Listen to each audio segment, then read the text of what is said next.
ಅಧ್ಯಾಯದಲ್ಲಿ ಅಂದ್ರೆ ಹಿಂದೆ ನಿನ್ನೆ ನಡೆದಂತ ಒಂದು ಧ್ಯಾನದಲ್ಲಿ 42ನೇ ಅಧ್ಯಾಯದ 43ನೇ ಅಧ್ಯಾಯವನ್ನು ಇಲ್ಲಿ ಮುಂದುವರೆದಂತ ಭಾಗ ಬರುತ್ತೆ. ಅಂದ್ರೆ 1-7 ವಚನಗಳು ಅಲ್ಲಿ ಹೇಳಿದಂತ ವಾಕ್ಯಗಳು ಇಲ್ಲಿ ನಾವು ನೋಡುತ್ತೇವೆ.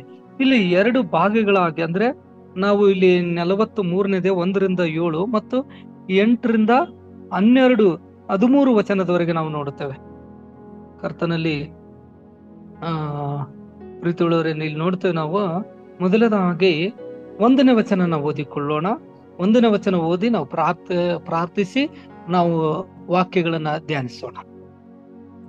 ಯೆರೆಮೀಯನು ಸಮಸ್ತ ಜನರನ್ನು ಸಂಬೋಧಿಸಿ ಅವರ ದೇವರಾದ ಯೆಹೋವನು ತನ್ನ ಮೂಲಕ ಅವರಿಗೆ ಹೇಳಿ ಕಳಿಸಿದ ಈ ಮಾತುಗಳನ್ನೆಲ್ಲ ತಿಳಿಸಿ ಬಿಟ್ಟ ಮೇಲೆ ಹೋಸೇಯನ ಮಗನಾದ ಪ್ರಾರ್ಥಿಸೋಣ. ನಮ್ಮನ್ನ ಬಹಳವಾಗಿ ಪ್ರೀತಿಸುವ ಪರಲೋಕದ ನಮ್ಮ ತಂದೆಯ ದೇವರೇ, ಪರಿಶುದ್ಧನು, ಮಹೋನ್ನತನು, ಸರ್ವಶಕ್ತನಾಗಿರುವಂತ ನಮ್ಮ ತಂದೆಯೇ, ನಿನಗೆ ಸ್ತೋತ್ರವಾಗಲಿ. ಅಪ್ಪ, ನಿನ್ನ ವಾಕ್ಯಕ್ಕಾಗಿ ನಾವು ಪ್ರಾರ್ಥಿಸ್ತೇವೆ ಸ್ವಾಮಿ. ನೀವು ಮಾತನಾಡು ತಂದೆಯ ದೇವರೇ. ವಾಕ್ಯದಲ್ಲಿ ನಮಗೆ ಅನೇಕ ಆತ್ಮಿಕ ಸತ್ಯಗಳನ್ನ ನಮಗೆ ತಿಳಿಸು, ನೀನ್ ನಡೆಸು ಸ್ವಾಮಿ. ಆಶೀರ್ವಾದ ಮಾಡು, ಕೃಪೆಯಿಂದಲೇ ನಮ್ಮ ತುಂಬಿಸಿ ನೀನ್ ನಡೆಸಬೇಕೆಂಬುದಾಗಿ ಯೇಸು ನಾಮದಲ್ಲಿ ಬೇಡಿದ್ದೇವೆ ನಮ್ಮ ಪರಲೋಕದ ತಂದೆ, ಆಮೇಲೆ. ಕರ್ತನಲ್ಲಿ ಪ್ರೀತಿ ಉಳ್ಳವರೇ, ಇಲ್ಲಿ 1ನೇ ವಚನದಿಂದ 4 ವಚನದವರೆಗೆ ನಾವು ನೋಡುವ ಸಂದರ್ಭದಲ್ಲಿ ಇಲ್ಲಿ ಪ್ರವಾದಿಯಾದಂತ ಯೆರೆಮೀಯನ ಮಾತುಗಳನ್ನ ತಿರಸ್ಕರಿಸಿದಂತ ಜನರ ಕುರಿತಾಗಿ 1-3 ವಚನದವರೆಗೆ ನಾವು ನೋಡುತ್ತೇವೆ. ಇಲ್ಲಿ ನೋಡ್ರಿ, ಕರ್ತನಲ್ಲಿ ಪ್ರೀತಿ ಉಳ್ಳವರೇ, ಅಲ್ಲಿ 1ನೇ ವಚನ ಆಗಲೇ ಓದಿಸಿದ ಹಾಗೆ ಇಲ್ಲಿ ಯೆಹೋವನು ತನ್ನ ಮೂಲಕ ಅವರಿಗೆ ಹೇಳಿ ಕಳಿಸಿದ ಈ ಮಾತುಗಳನ್ನೆಲ್ಲ ತಿಳಿಸಿಬಿಟ್ಟ ಮೇಲೆ ಹೋಸೇಯನ ಮಗನಾದ ಅಜರ್ಯನು, ಕಾರೇಯನ ಮಗನಾದ ಯೋಹಾನನನ್ನು ಸೊಕ್ಕೇರಿದವರೆಲ್ಲರೂ ಅವನಿಗೆ, ನಿನ್ನ ಮಾತು ಸುಳ್ಳು. ಕರ್ತನಲ್ಲಿ ಪ್ರೀತಿ ಉಳ್ಳವರೇ, ಇಲ್ಲಿ ಯೆರೆಮೀಯನು ದೇವರ ಹೇಳಿದ ಮಾತುಗಳನ್ನ ತಿಳಿಸುವುದಕ್ಕೆ ಬಂದಾಗ, ನೀನು ಹೇಳಿದಂತ ಮಾತು ಏನಾಗಿದೆ? ಸುಳ್ಳಾಗಿದೆ. ಪ್ರಿಯರೇ, ನಾವು ಹೊಸ ಒಡಂಬಡಿಕೆಯಲ್ಲಿ ಎಷ್ಟು ವಚನ ನೋಡ್ಬೋದು. ದೇವರ ಮಾತು ಎಂದಿಗೂ ಸುಳ್ಳಾಗೋದಿಲ್ಲ. ದೇವರ ವಾಕ್ಯ ಜೀವವುಳ್ಳದ್ದು. ದೇವರ ವಾಕ್ಯ ಕಾರ್ಯ ಸಾಧಿಸುವಂಥದ್ದು. ದೇವರ ವಾಕ್ಯ ನಮಗೆ ಅದ್ಭುತ ಮಾಡುವಂಥದ್ದು. ದೇವರ ವಾಕ್ಯ ನಮ್ಮನ್ನ ಬಿಡುಗಡೆ ಮಾಡುವಂಥದ್ದು. ಪ್ರಿಯರೇ, ಸುಳ್ಳ ಆಗುವುದಿಲ್ಲ. ಇಲ್ಲಿ ಹೇಳ್ತಾರೆ ಅವರೆಲ್ಲ ಸೊಕ್ಕೇರಿದವರು ಎಂಬುದಾಗಿ ನೋಡುವಾಗ ಇನ್ನೊಂದು ಅರ್ಥದಲ್ಲಿ ಟೀಕೆ ಮಾಡುವವರು ಎಂಬುದಾಗಿ. ಪ್ರಿಯರೇ, ಟೀಕೆ ಮಾಡುವವರು ಅಂದ್ರೆ ಇಲ್ಲಿ ಯೆರೆಮೀಯನ ಹೇಳಿದ ದೇವರ ವಾಕ್ಯನು ಜನರು ಏನ್ ಮಾಡಿದ್ರು? ಇಲ್ಲಿ ನಿರಾಕರಿಸಿದ್ರು, ಟೀಕೆ ಮಾಡಿದ್ರು, ದೂಷಿಸಿದ್ರು, ಅವಿಧರಾದ್ರು. ಪ್ರಿಯರೇ, ಇಲ್ಲಿ ಹೇಳುವಂತ ಸಂದರ್ಭದಲ್ಲಿ ದೇವರ ವಾಕ್ಯ ಮತ್ತನ್ ಬರೋ ಸುವಾರ್ತೆದಲ್ಲಿ ನೋಡ್ತೇವೆ, ಅನೇಕ ಸುವಾರ್ತೆಗಳನ್ನ ನೋಡ್ತೇವೆ. ಭೂಮಿ ಆಕಾಶವನ್ನ ಅಳಿದು ಹೋದರೂ ನಿನ್ನ ವಾಕ್ಯ ಅಳಿದು ಹೋಗುವುದಿಲ್ಲಂತೆ. ನೋಡ್ರಿ, ಎಷ್ಟು ಸುಂದರವಾಗಿ ದೇವರು ಹೇಳ್ತಾ ಇದ್ದಾರೆ. ಇಡೀ ಇವತ್ತು ಎಲ್ಲಾ ವಸ್ತುಗಳ ಅಳಿದು ಹೋಗ್ಬೋದು, ದೇವರ ವಾಕ್ಯ. ಪ್ರಿಯರೇ, ದೇವರು ಬದಲಾಗುವಂತ ದೇವರಲ್ಲ. ಇವತ್ತು ಜನರ ಮನಸ್ಸುಗಳನ್ನ ಬದಲಾಗುತ್ತೆ, ಜನರ ಎಲ್ಲ ಸ್ವಭಾವಗಳು ಬದಲಾಗುತ್ತೆ. ಇವತ್ತು ಒಂದು ಹಳೆಯ ಬೀಡಿಂಗ್ ಇದ್ರೆ ಹೊಸ ಬೀಡಿಂಗ್ ಆಗುತ್ತೆ. ನಾವು ಅನೇಕ ಹೊಸದಾಗಿ ನಾವು ಮಾಡ್ತೀವಿ, ಬದಲಾಗುತ್ತೆ. ಆದರೆ ಕರ್ತನಲ್ಲಿ ಪ್ರೀತಿ ಉಳ್ಳವರೇ, ದೇವರ ವಾಕ್ಯ ಎಂದಿಗೂ ಬದಲಾಗದಂತ ದೇವರ ವಾಕ್ಯ ಮತ್ತು ಎಂದಿಗೂ ಆತನ ಬದಲಾಗದಂತ ದೇವರು. ಅದಕ್ಕ ಇಲ್ಲಿ ಯೆರೆಮೀಯನ ಹೇಳಿದಂತ ಒಂದು ಮಾತು, ದೇವರ ವಾಕ್ಯಗಳನ್ನ ಜನರಿಗೆ ಹೇಳುವಾಗ ನಿರಾಕರಿಸ್ತಾರೆ. ದೇವರ ವಾಕ್ಯದಲ್ಲಿ ನಾವು ಎಷ್ಟೋ ಸರಿ ನೋಡ್ತೇವೆ, ಎಷ್ಟೋ ಜನರು ನಿರಾಕರಿಸಿದ್ರು, ದೇವರ ವಾಕ್ಯನ ನಿರಾಕರಿಸ್ತಾರೆ. ಸತ್ಯ ಪ್ರಿಯರೇ, ಈ ದೇವರ ವಾಕ್ಯದಲ್ಲಿ ನೋಡ್ತೇವೆ ಸೊಕ್ಕೇರಿದವರು. ಅಲ್ಲಿ ಹೇಳ್ತಾರೆ, ಮಾತು ಸುಳ್ಳು, ನಿನ್ನ ಮಾತುಗಳು ಸುಳ್ಳು. ಐಗುಪ್ತಕ್ಕೆ ಹೋಗಿ ವಾಸ ಮಾಡಬಾರದೆಂದು ತಿಳಿಸುವಂತೆ ನಮ್ಮ ದೇವರಾದ ಯೆಹೋವನು ನಿನ್ನನ್ನ ಏನ್ ಮಾಡ್ಲಿಲ್ಲ? ಕಳಿಸಲಿಲ್ಲ. ಪ್ರಿಯರವರು ಪ್ರವಾದಿ, ದೇವರಿಂದ ನೇಮಕಗೊಂಡಂತ ಒಂದು ಪ್ರವಾದಿ ಎಂಬುದಾಗಿ ನೋಡ್ತೀವಿ ನಾವು. ಅಲ್ಲಿ ಆ ಪ್ರವಾದಿ ಅಲ್ಲಿ ತಿಳಿಸ್ತಾ ಇದ್ದಾನೆ. ಇಲ್ಲಿ ದೇವರ ವಾಕ್ಯದಲ್ಲಿ ನೋಡ್ರಿ, ಕಸ್ತಿಯರು ನಮ್ಮನ್ನ ಕೊಲ್ಲುವುದಕ್ಕೋಸ್ಕರ, ಬಾಬೇಲಿಗೆ ಸೆರೆ ಒಯ್ಯುವುದಕ್ಕೋಸ್ಕರ ನಮ್ಮನ್ನ ಅವರ ಕೈಗೆ ಸಿಕ್ಕಬೇಕೆಂದು ಯಾರ ಮಗನ್ ನೋಡ್ರಲ್ಲಿ ಹೇಳ್ತಾನೆ, ನೆರಿಯನ ಮಗನಾದ ಬಾರಕನೇ ನಿನ್ನ ನಮ್ಮ ಮೇಲೆ ಏನ್ ಮಾಡಿದ್ದಾನೆ? ನುಗ್ಗಿದ್ದಾನೆ. ಇಲ್ಲಿ ಯೋಹಾನನು ಮತ್ತು ಅಲ್ಲಿರುವಂತ ನಾಯಕರು ಏನ್ ಮಾಡ್ತಾರಂದ್ರೆ, ಯೆರೆಮೀಯನನ್ನ ತಪ್ಪಾಗಿ ಆರೋಪಿಸ್ತಾರತನ, ಆತನ ಮೇಲೆ ಒಂದು ಆರೋಪಿಸ್ತಾರಂತ ಎಂಬುದಾಗಿ ಇಲ್ಲಿ ನೋಡ್ತೀವಿ ನಾವು. ಈಗ 1-3 ವಚನದಲ್ಲಿ ನಾವು ನೋಡುವಾಗ ಅಲ್ಲಿ ನಮ್ಮ ಮೇಲೆ ಎಂದು ಬಾರಕನೇ ನಿನ್ನನ್ನು ನಮ್ಮ ಮೇಲೆ ನೂಕಿದ್ದೇನೆಂದು ಹೇಳಿದ್ರು. ಹೀಗೆ ಯಹೂದ್ಯ ದೇಶದಲ್ಲಿಯೇ ವಾಸ ಮಾಡಿರಿ ಎನ್ನುವ ಯೆಹೋವನ ಮಾತನ್ನು ಕಾರೇನನು ಮಗನಾದ ಯೋಹಾನನು ಸಮಸ್ತ ಸೈನಾಧಿಪತಿಗಳು ಸಕಲ ಜನರು ಕೇಳದೆ ಹೋದ್ರಂತೆ. ನೋಡ್ರಿ, ಎಲ್ಲಾ ಅಲ್ಲಿ ಯೆಹೋವನ ಮಾತನ್ನ, ದೇವ್ರ ಮಾತನ್ನ ಆಗಲೇ ಹೇಳ್ದಂಗೆ ಇಬ್ರಿಯ ಪತ್ರಿಕೆಯಲ್ಲಿ 4:12 ನೋಡ್ತೀವಿ. ದೇವರ ವಾಕ್ಯವು ಇಬ್ಬಾಯಿಯ ಕತ್ತಿಗಿಂತ ಹದವಾದದಂತ್ರೆ, ಕೀಲು ಮಜ್ಜೆಗಳನ್ನ ವಿಭಜಿಸುವಂತ ಶಕ್ತಿ ದೇವರ ವಾಕ್ಯದಲ್ಲಿದೆ ಪ್ರಿಯ. ಇವತ್ತು ಒಂದು ದಿವಸ ಪೇತ್ರ ಯೋಹಾನರು ಮಧ್ಯಾಹ್ನ ನಡೆಯತಕ್ಕಂತ ಒಂದು ಪ್ರಾರ್ಥನೆಗೆ ಹೋಗುವಾಗ ಅಲ್ಲಿ ಹುಟ್ಟುಕುಂಟನು ಆ ಒಂದು ದೇವಾಲಯದ ದ್ವಾರ ಭಾಗದಲ್ಲಿ ಕೂತಿರುವಂತ ಸಂದರ್ಭದಲ್ಲಿ ಅಲ್ಲಿ ಬಿಡುಗಡೆ ಆಯ್ತು.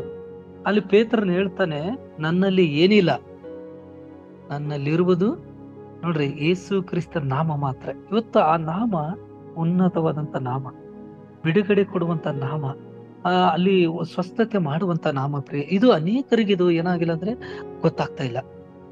ಇವತ್ತು ದೇವರು ಇವತ್ತು ನಮಗೆ ನಿಮಗೆ ಆ ಸತ್ಯವನ್ನ ತಿಳಿಸಿದಾನ ಪ್ರಿಯರೇ. ಇಲ್ಲಿ 1-3 ವಚನದಲ್ಲಿ ನೋಡುವಂತ ಸಂದರ್ಭದಲ್ಲಿ ಹೃದಯದಲ್ಲಿರುವುದು ಏನಾಗುತ್ತಂದ್ರೆ, ಈಗ ಪಾಪ ಮಾಡುವಂತ ವ್ಯಕ್ತಿ ಹೃದಯದಲ್ಲಿರುವಂತ ಕ್ರಮೇಣವಾಗಿ ಹೊರಗೆ ಬಂದ್ಬಿಡುತ್ತೆ. ಅದೇ ಏನಂದ್ರೆ ಪಾಪ ಸ್ವಭಾವ. ಅಂದ್ರೆ ಪಾಪ ಸ್ವಭಾವದಲ್ಲಿ ಅಧೀನದಲ್ಲಿರುವಂತ ಮನುಷ್ಯರು ಸಹಜವಾಗಿ ದೇವರ ವಾಕ್ಯಗಳನ್ನ ಏನ್ ಮಾಡ್ತಾರೆ, ದೇವರ ವಾಗ್ದಾನಗಳನ್ನ ಅವ್ರು ಏನ್ ಮಾಡ್ತಾರೆ, ಮತ್ತು ಈ ದೇವರ ಎಚ್ಚರಿಕೆಗಳನ್ನ, ದೇವ ಜನರು ಬುದ್ಧಿವಾದಗಳನ್ನ ಲಕ್ಷಿಸದೆ ತಮಗೆ ಇಷ್ಟ ಬರುವ ಕಾರ್ಯಗಳನ್ನ ಮಾಡ್ತಾರೆ ಪ್ರಿಯ. ಅವರು ದೇವರ ವಾಕ್ಯವನ್ನ ನಂಬುದಿಲ್ಲ, ದೇವರ ವಾಗ್ದಾನಗಳನ್ನ ನಂಬುದಿಲ್ಲ, ದೇವರ ಎಚ್ಚರಿಕೆಗಳನ್ನ ನಂಬುದಿಲ್ಲ, ದೇವ ಜನರ ಬುದ್ಧಿವಾದಗಳು ಕೂಡ, ನಾವು ಈ ಸೇವಕರಾದಂತ ನಾವುಗಳು ಅನೇಕರಿಗೆ ಬುದ್ಧಿವಾದಗಳನ್ನ ಹೇಳುವಾಗ ಲಕ್ಷಿಸದೆ ತಮಗೆ ಇಷ್ಟ ಬರುವ ಕಾರ್ಯಗಳನ್ನ ಮಾಡ್ತಾರೆ ಪ್ರಿಯರ. ತಮಗೇನು ಬರುತ್ತೆ ಇಷ್ಟ ಆ ಕಾರ್ಯಗಳನ್ನ ಮಾಡುವಂತವರಾಗಿದ್ದಾರೆ ಪ್ರಿಯರೇ. ನೋಡ್ರಿ, ಇಲ್ಲಿ ಯೆರೆಮೀಯನು ಆತ ಒಂದು ದೊಡ್ಡ ಪ್ರವಾದಿ, ಆತನ ಹೇಳ್ತಾ ಇದ್ದಾನೆ ಬಂದು. ಅಲ್ಲಿ 1ನೇ ವಚನದಲ್ಲಿ ನೋಡ್ತೀವಿ, ಅವರ ದೇವರಾದ ಯೆಹೋವನು ತನ್ನ ಮೂಲಕ ಅವರಿಗೆ ಹೇಳಿ ಕಳಿಸಿದ ಈ ಮಾತುಗಳನ್ನೆಲ್ಲ ತಿಳಿಸಿದ, ಆದ್ರೆ ಅವರು ಕೇಳ್ತಾ ಇಲ್ಲ ಪ್ರಿಯರೇ.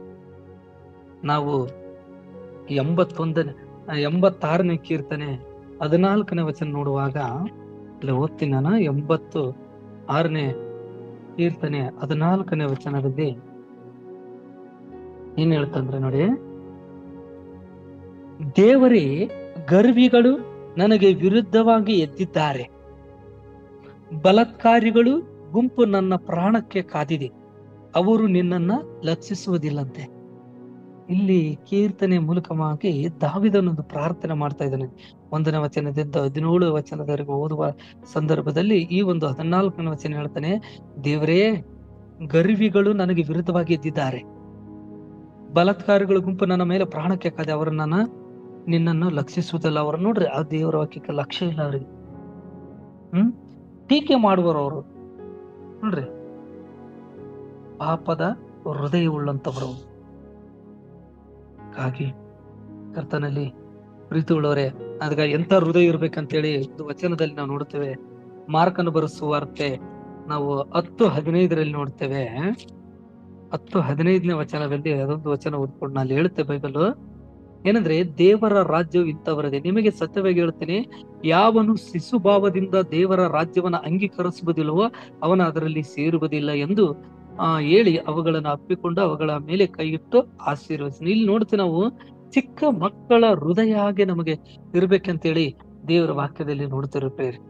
ಅದೇ ಇಲ್ಲಿ ಮತನ ಬರೆಸುವಾರ್ಥದಲ್ಲಿ ಕೂಡ ನಾವು 18ನೇದಲ್ಲಿ ಈ ವಚನವನ್ನ ನಾವು ನೋಡ್ತೇವೆ. 18ನೇ 1ನೇ ವಚನದಲ್ಲಿ ನೋಡ್ತೇವೆ. ಅಲ್ಲಿ ಹೇಳುತ್ತೆ, 4ನೇ ವಚನದಲ್ಲಿ ನೋಡ್ತೇವೆ, ಈಗಿರುವುದರಿಂದ ಯಾವನ್ನು ಈ ಚಿಕ್ಕ ಮಗುವಿನಂತೆ ತನ್ನನ್ನು ತಗ್ಗಿಸಿಕೊಳ್ತಾನೋ, ಅಂದ್ರೆ ದೇವರ ವಾಕ್ಯದಲ್ಲಿ ತಗ್ಗಿಸಿಕೊಳ್ತಾನೋ ಅವನ ಪರಲೋಕ ರಾಜ್ಯದಲ್ಲಿ ಹೆಚ್ಚಿನವನು. ಇದಲ್ಲದೆ ಯಾವನಾದರೂ ನನ್ನ ಹೆಸರಿನಲ್ಲಿ ಇಂಥ ಒಂದು ಚಿಕ್ಕ ಮಗುವನ್ನು ಸೇರಿಸಿಕೊಂಡರೆ ನನ್ನನ್ನ ಸೇರಿಸಿಕೊಂಡ ಹಾಗಾಯ್ತು.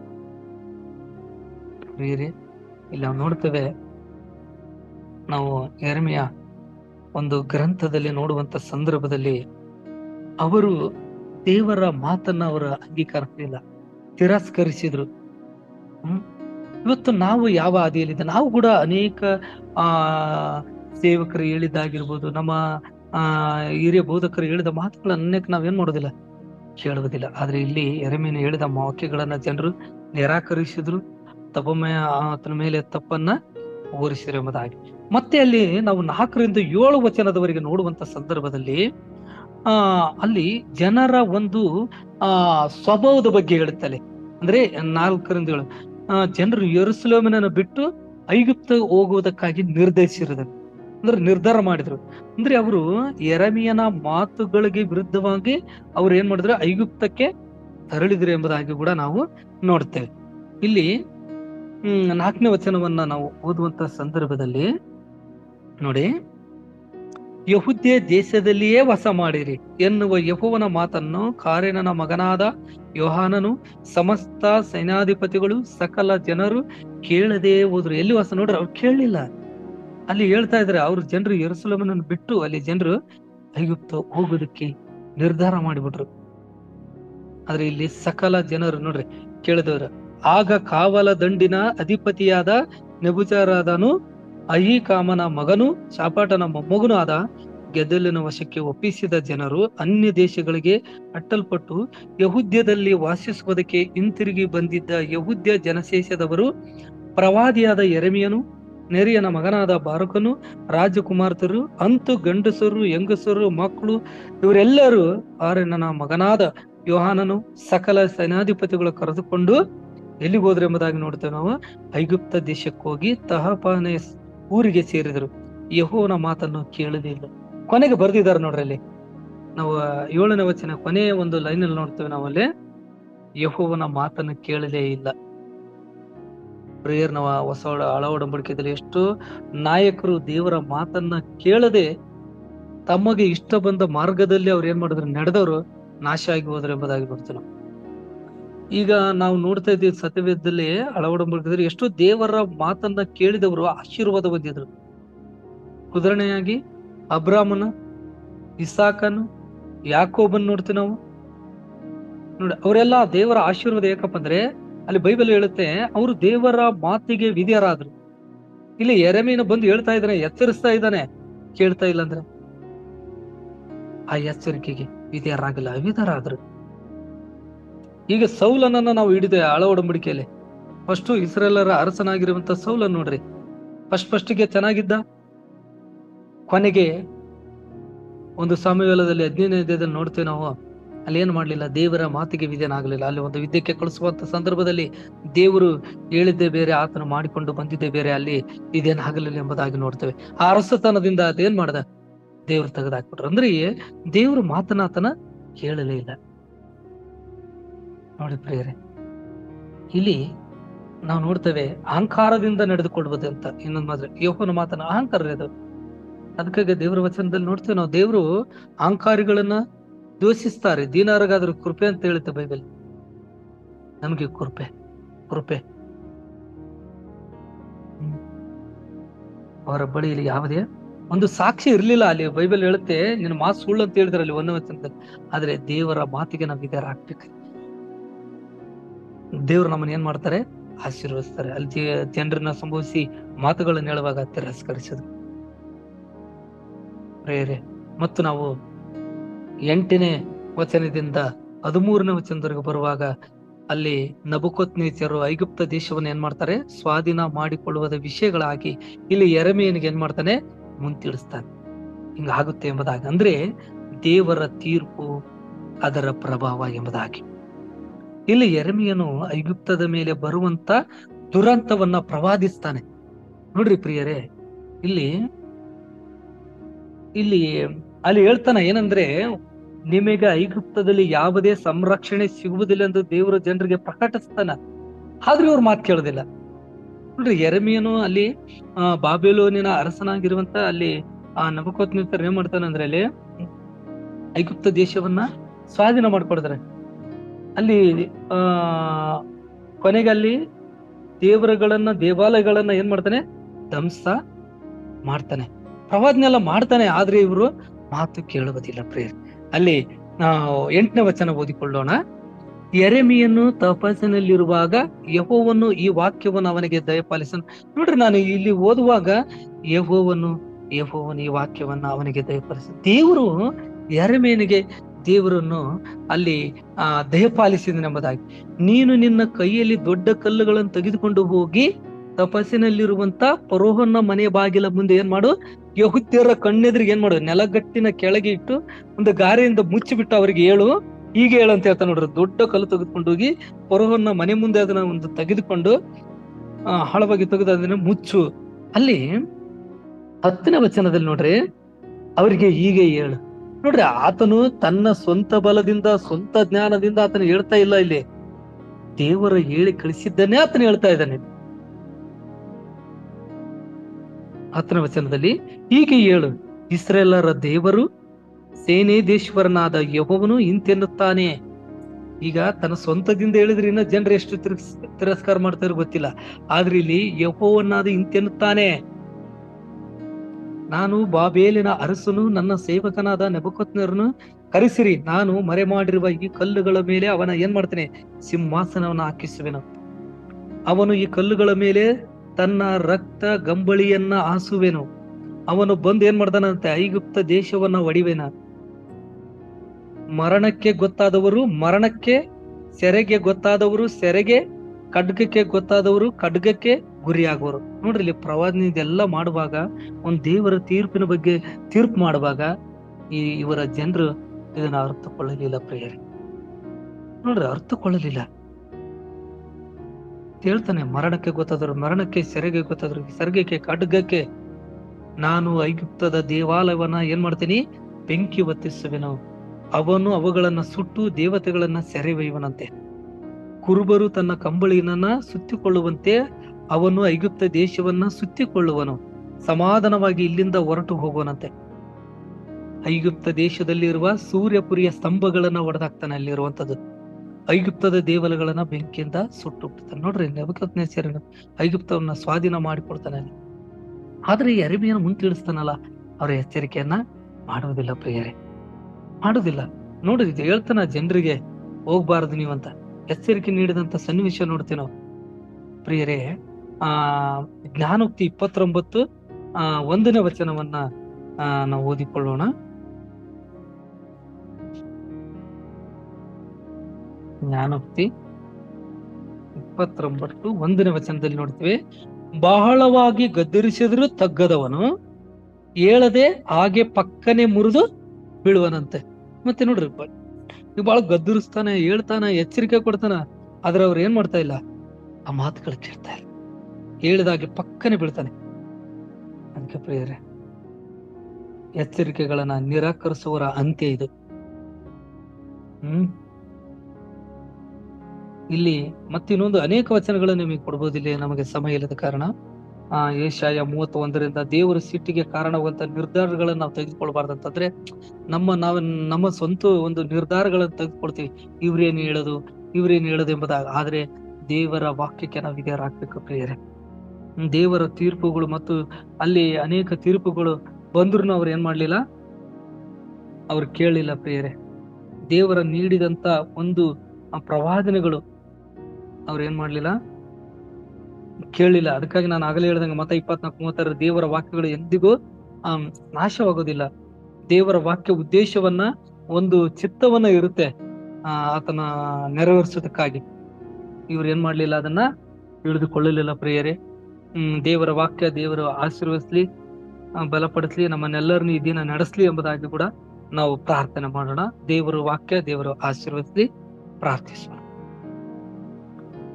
ನಮ್ಮನ್ನ ಬಾಳವಾಗಿ ಪ್ರೀತಿಸುವ ಪರಲೋಕದ ನಮ್ಮ ತಂದೆಯ ದೇವರೇ, ಪರಿಶುದ್ಧನು, ಮಹೋನ್ನತನು, ಸರ್ವಶಕ್ತನಾಗಿರುವಂತ ದೇವರೇ, ಯೆರೆಮೀಯನು 43ನೇ 1-13 ವಚನದವರೆಗೆ ಅನೇಕ ಸತ್ಯಗಳನ್ನ, ಅನೇಕ ವಿಷಯಗಳನ್ನ ಅಪ್ಪ, ಅನೇಕ ವಾಕ್ಯಗಳನ್ನ ನಮ್ಮೊಟ್ಟಿಗೆ ನಿನ್ನ ಮಾತನಾಡಿದಕ್ಕಾಗಿ ಸ್ತೋತ್ರಪ್ಪ. ಅಪ್ಪ, ವಿಶೇಷವಾಗಿ ಜೂಮ್ ಮೀಟಿಂಗ್ ನಲ್ಲಿ ಇರುವಂತ ಎಲ್ಲಾ ದೇವರ ಮಕ್ಕಳಿಗೆ ಕರ್ತನೆ ಅಪ್ಪ, ನೀನು ಆಶೀರ್ವದಿಸು, ಬಲದಿಂದಲೇ ನೀನು ತುಂಬಿಸು ನಡೆಸು ದೇವ ಕರ್ತನೆ. ವಿಶೇಷವಾಗಿ ಕರ್ತನೆ ಪ್ರತಿಯೊಬ್ಬರನ್ನ ಅಪ್ಪ, ಪ್ರತಿಯೊಬ್ಬರನ್ನ ಕರ್ತನೆ ಆಶೀರ್ವದಿಸು, ಬಲದಿಂದಲೇ ನೀನು ತುಂಬಿಸಿ ನಡೆಸು. ಸ್ತುತಿ, ಘನ, ಮಾನ, ಮಹಿಮೆ ನಿಮ್ಮೊಬ್ಬರಿಗೆ ಸಲ್ಲಿಸುತ್ತ ಯೇಸು ನಾಮದಲ್ಲಿ ಬೇಡಿದ್ದೇವೆ ನಮ್ಮ ಪರಲೋಕದ ತಂದೆ. ಆಮೇನ್, ಆಮೇನ್.